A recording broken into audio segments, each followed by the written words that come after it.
Hi అండి. నా పేరు doctor Rajendra Kumar, consultant neurologist at Ritvika super speciality hospital, Pattabhipuram, Guntur. So tomorrow world stroke day, October 29th. So what is this world stroke day? యాక్చువల్గా ఏంటంటే ప్రపంచ వైజ్గా ఈ పక్షవాత దినోత్సవం అవగాహన కార్యక్రమం జరుగుతుంది అనమాట. సో దీని సందర్భంగా మన హాస్పిటల్ నందు ఈ పక్షవాత అవగాహన కార్యక్రమం కూడా చేస్తున్నాము. దీనికి కారణము ఏంటి, ఈ స్ట్రోక్ ఎందుకు వస్తుంది అంటే కొంతమందికి కొన్ని రిస్క్ ఫ్యాక్టర్స్ అనేవి ఉంటాయి. సో ఒకటి ఏంటంటే బీపీ, ఇంకొకటి షుగర్, ఇంకొకటి స్మోకింగ్, ఇంకోటి హై కొలెస్ట్రాల్, ఇంక ఈ మధ్య కొత్తగా స్ట్రెస్ అనమాట. అండ్ సో వీటన్నిటిని మనం నియంత్రణలో పెట్టుకుంటే ఈ పక్షవాత బారిన పడకుండా ఉంటాం. దీనికోసమని మనం రేపు కొన్ని టెస్ట్లు, దీనికి సంబంధించిన టెస్ట్లు ఫ్రీగా చేస్తున్నాము.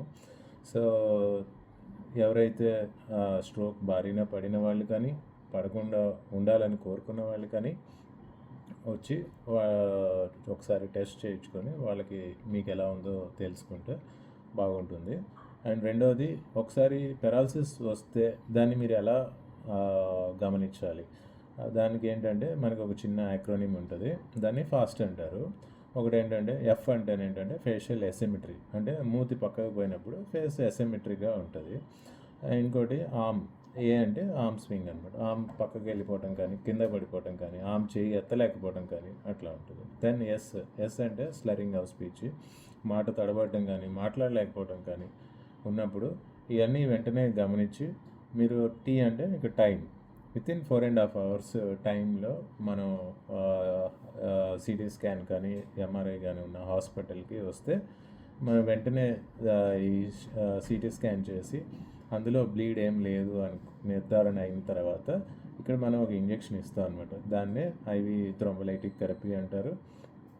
అది కొంచెం కాస్ట్లీ అయినా కానీ, బట్ దానివల్ల ఏంటంటే మీకు వెంటనే చెయ్యి కానీ కాలు కానీ వెంటనే తొందరగా రికవర్ అవడానికి ఛాన్సెస్ ఉంటాయి అన్నమాట.